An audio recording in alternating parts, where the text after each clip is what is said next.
So you know we're all out here because Ascension gave us a very underwhelming wage proposal. And we're just out here to show them that we know our worth, that we are worth more than they're trying to make us settle for, that our patients and our lives and safety are worth fighting for. Our community. Our community, exactly. So let's show them that we have solidarity among us, that we have community support, and that we're not going to back down until we win. Yeah! Thank you, Nikki!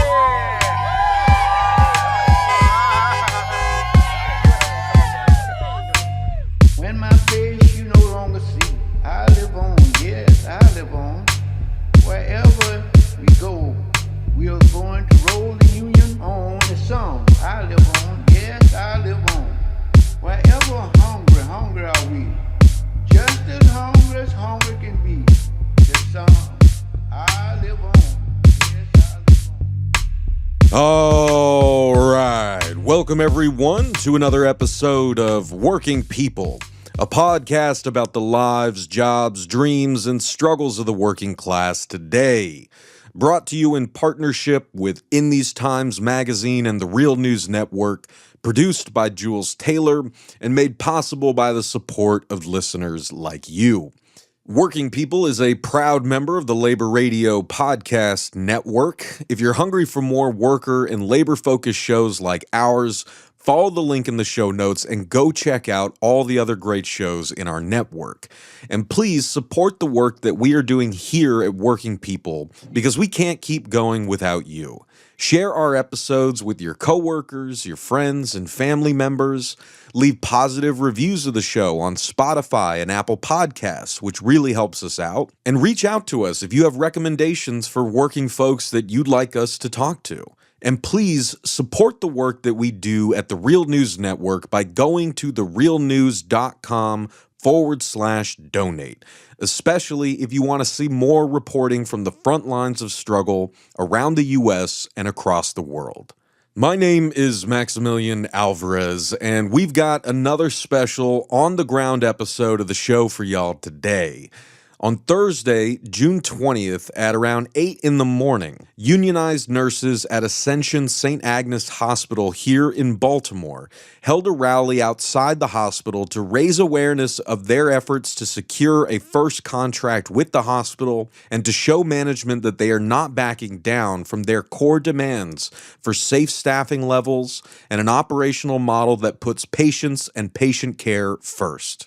St. Agnes Hospital is part of the Ascension Health Network, and Ascension is now one of the largest private healthcare systems in the United States, and it is the largest nonprofit and Catholic health system in the entire country. In their press release about the action, the union, which represents over 500 registered nurses at Ascension St. Agnes, stated, quote, "Registered nurses at Ascension St. Agnes Hospital in Baltimore will rally on Thursday, June 20th, in support of Patients First and staffing protections, which they have proposed to hospital management during contract negotiations. The nurses, who are members of National Nurses Organizing Committee / National Nurses United, have been in negotiations since January 18th, 2024. Quote, "Nurses are fighting for patients first protections in our contract because they are essential safeguards for our patients and the community we serve," said Nikki Horvat, RN in the Neonatal Intensive Care Unit and member of the bargaining team. St. Agnes nurses are calling on Ascension to accept their proposals to improve safe staffing and subsequently nurse retention. Nearly 20% of nurses at St. Agnes began employment at the hospital after January 1st of this year.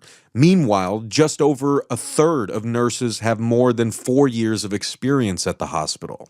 St. Agnes Nurses' Patient First proposal includes Ascension's commitment to maintain all facilities and services within the community for the duration of the contract and that any replacement be, quote, equally accessible. It also includes patient protections against lawsuits for the resolution of billing disputes and against surprise billing or excess charges. A January 2024 report from National Nurses United found that Ascension cut a quarter of its labor and delivery units in the past decade, amidst a nationwide rise in pregnancy and childbirth-related mortality. These cuts drastically impacted metropolitan areas and areas with higher rates of low-income Black and Latina patients. In November 2023, St. Agnes nurses voted to join NNOC/NNU, making St. Agnes the first private sector hospital in the city to unionize and the fourth Ascension hospital to unionize in 13 months. The Catholic hospital system is one of the largest in the country, with 140 hospitals in 19 states, and also one of the wealthiest, with cash reserves, an investment company, and a private equity operation worth billions of dollars. And because of its nonprofit status, is exempt from paying federal taxes. Tax records indicate Ascension's CEO took home more than $13 million in compensation in 2021. End quote. In response, as Angela Roberts reported at the Baltimore Sun, quote, Justin Blom, director of marketing at Ascension St. Agnes, said in an email that patient and associate safety remains the hospital's top priority. Thursday's rally wasn't a strike or work stoppage and did not affect patient care, he said.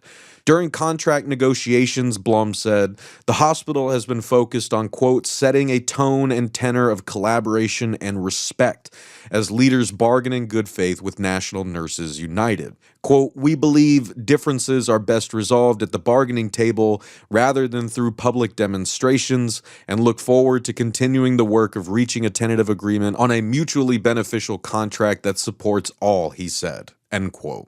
So I was there on the ground at the rally for the Real News Network. And after the chants died down and the crowd dispersed, I got to sit in the shade and speak with registered nurse and bargaining team member Nikki Horvat herself about what she and her healthcare workers are fighting for. Take a listen. Who got the power? We got the power. What kind of power? Nurses power. Who got the power? We got the power. Nurses power. Who got the power? We got the power. What kind of power? Nurses power. Who got the power? Hi, I'm Nikki Horvat. I am a NICU nurse at Ascension St. Agnes here in Baltimore. Well, Nikki, thank you so much for sitting down and chatting with me. I know you've had a long morning. We are here right out in front of Ascension St. Agnes Hospital here in Baltimore, where y'all just held a rally. And I wanted to ask if you could, just tell folks listening a little more about who you are, who these folks are here, and what brought y'all out to this street corner this morning. Yeah. So I am first of all, we unionized. We formed the first nurses union in Baltimore back in November. We had our election and we won.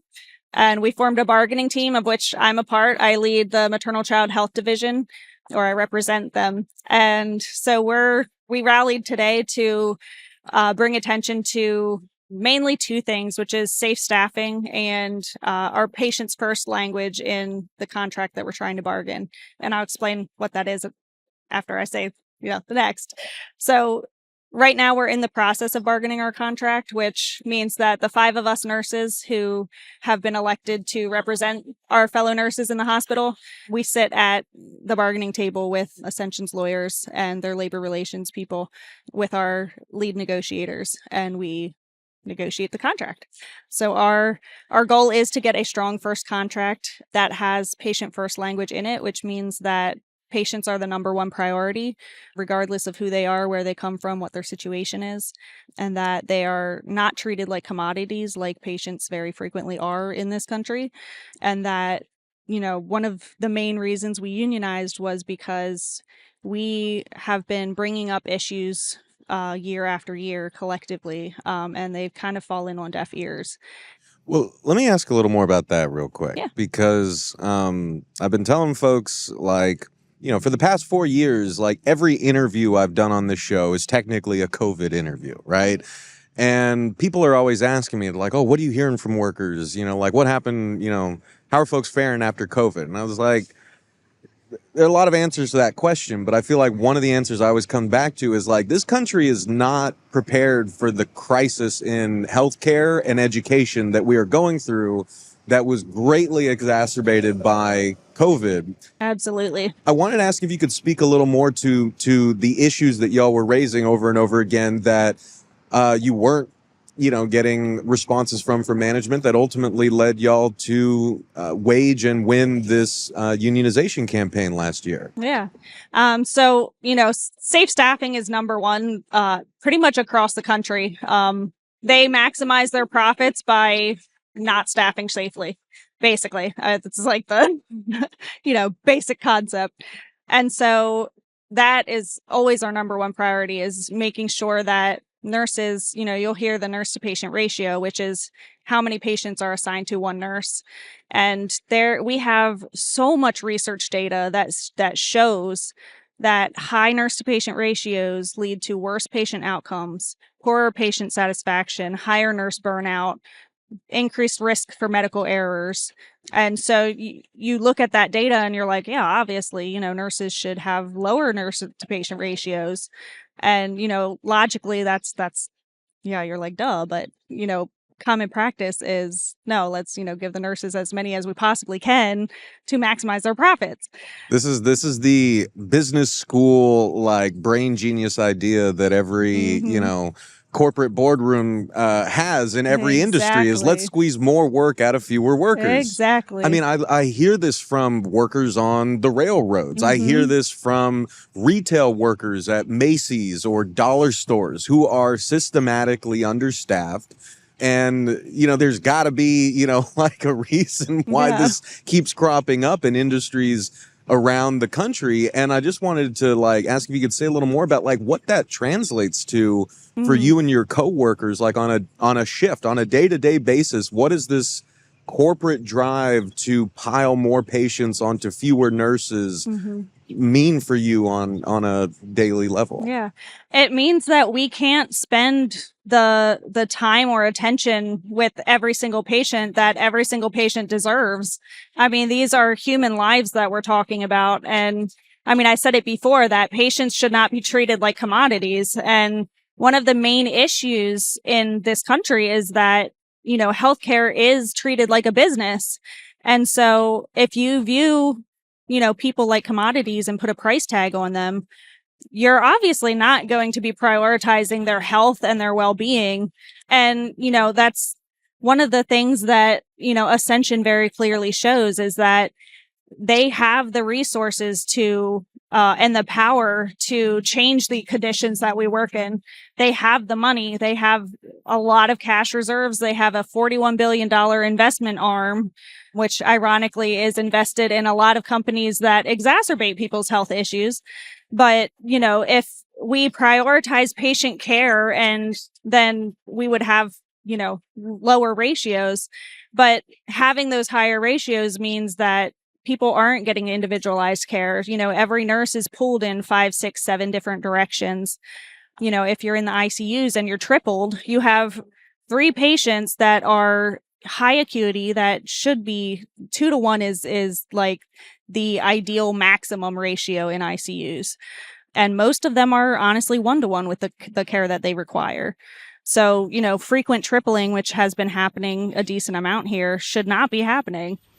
A term was introduced to me a couple years back when I interviewed striking physicians out in the Pacific Northwest, where they told me about the retail health model, right? And how, the more that our healthcare system has been taken over and dominated by, corporate entities, Wall Street entities, the more that, again, it follows the corporate playbook. Pile more work onto fewer workers, decrease the quality of care to the bare minimum that you can get away with.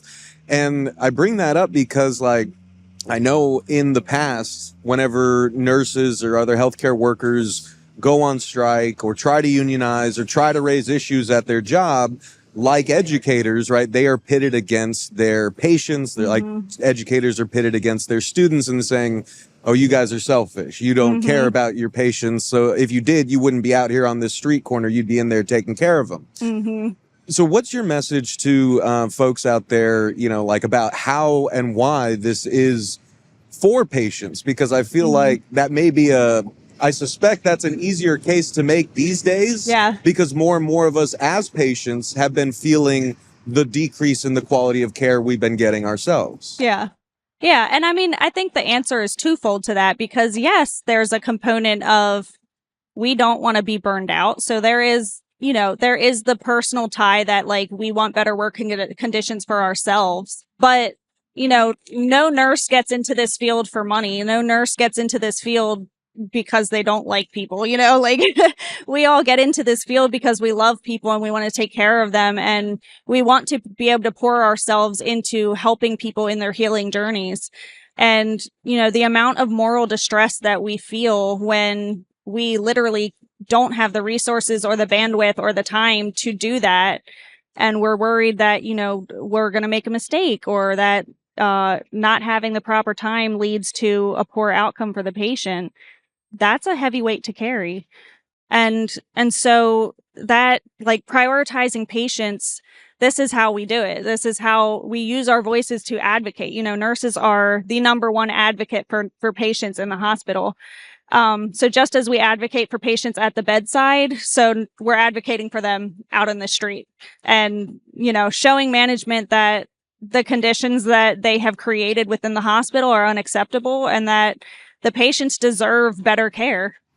Well, and like, this is like, almost word for word what, your colleagues in Massachusetts at St. Vincent Hospital were saying 2 years ago when they waged the longest nurses strike in state history over very similar concerns. Yeah. I mean, like, St. Vincent Hospital is owned by Tenet Healthcare, which is like a healthcare giant housed out of Texas. Yep. And so they were talking about what it means to have, again, a corporate minded entity like take over their hospital, squeeze their workers, decrease the quality of pay, and they waged a months long strike over it and ended up winning. Now, Ascension is also a private hospital. Like, can you say a little more about those conditions behind the scenes that average folks don't see, and how this is translating to what y'all are fighting for at the bargaining table? Yeah, I think just overall, like, we've seen the quality of supplies go down. There's been kind of shortcuts in, supply manufacturers to ostensibly to lower their costs. But then that obviously impacts patient care because, cheaper quality supplies mean that, like, IV catheters don't last as long. So you have to be stuck more, or we don't have the supplies that we need to perform certain tasks. Like, we just, went through a 4-week long cyber attack, in which case, like, we had to deal with paper charting and the chaos of that with very, very little training. Things like that are just, all of the things that we're asking for are not unreasonable things. They're kind of basic things that are needed to ensure high quality care. And it's honestly, like, this whole process, it's been kind of mind blowing to me that we even have to fight so hard for things that should be a basic necessity. I think something else too that happens frequently is not having, the other staff that we need to make our jobs easier. So, if housekeeping doesn't come around, us nurses act as a housekeeper. If we don't have a secretary, we have to act as the secretary. If floors don't have a tech or don't have enough techs, then nurses act as the tech as well. So, not only are we doing the nurse's primary job for a large number of patients, but we're often doing, 3 or 4 other roles that should not fall on us, but end up, pretty frequently end up falling on us anyway. Well, and again, speaking to all of that, I know you are exhausted, and you were, leading this rally this morning, so I got to let you go in a second. I just wanted to ask, if you could give listeners an update on where things currently stand with bargaining and what folks around the city can do to stand in solidarity with y'all. Yeah, absolutely. So right now, we're about 6 months into our bargaining. We have come to kind of agreements in principle on a lot of the important but smaller issues. And we're really at a place where we're tackling our top priorities. So safe staffing, safe floating, which means, nurses going from their home units to other units to help with the staffing. Our wage proposal, some of the bigger, more substantial items that we've gotten pushback on.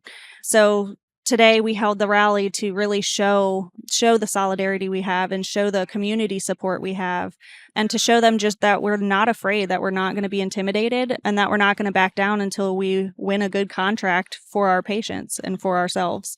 And yeah, just I guess what the community can do is to just come out and join us, wear red, talk to your hospital administrators, we've been trying to meet with specifically like the Archbishop of Baltimore, because we have a lot of Catholic backing. Part of Catholic social doctrine is very pro-union and pro-worker. And, one of the things that really guts a lot of us nurses is that Ascension claims to be a Catholic nonprofit and really, showcases its mission as a healing ministry of Jesus.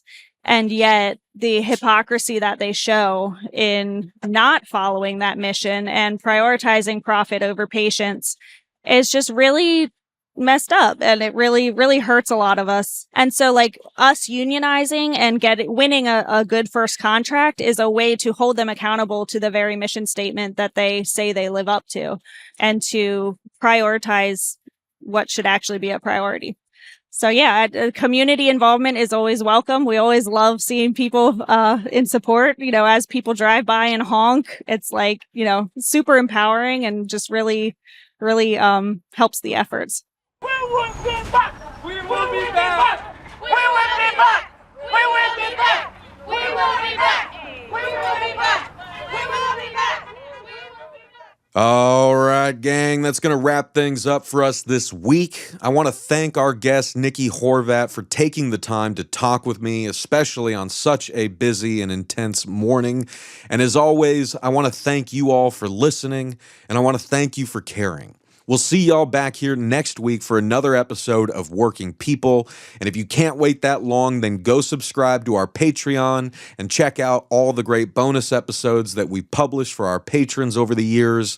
And go explore all the great work that we are doing at the Real News Network, where we do grassroots journalism that lifts up the voices and stories from the front lines of struggle around the world. Sign up for the Real News newsletter so you never miss a story, and help us do more work like this by going to therealnews.com/donate and becoming a supporter today. It really makes a difference. I'm Maximilian Alvarez. Take care of yourselves. Take care of each other. Solidarity forever. Wherever the videotape of me is shown, I live on. Yes, I live on. If I have help to make this a better world to live in, I'll live on, yes, I'll live on. When my body is silent and in some lonesome grave, I'll live on, yes, I'll live on. When my songs and poems are read, I'll live on, yes, I'll live on.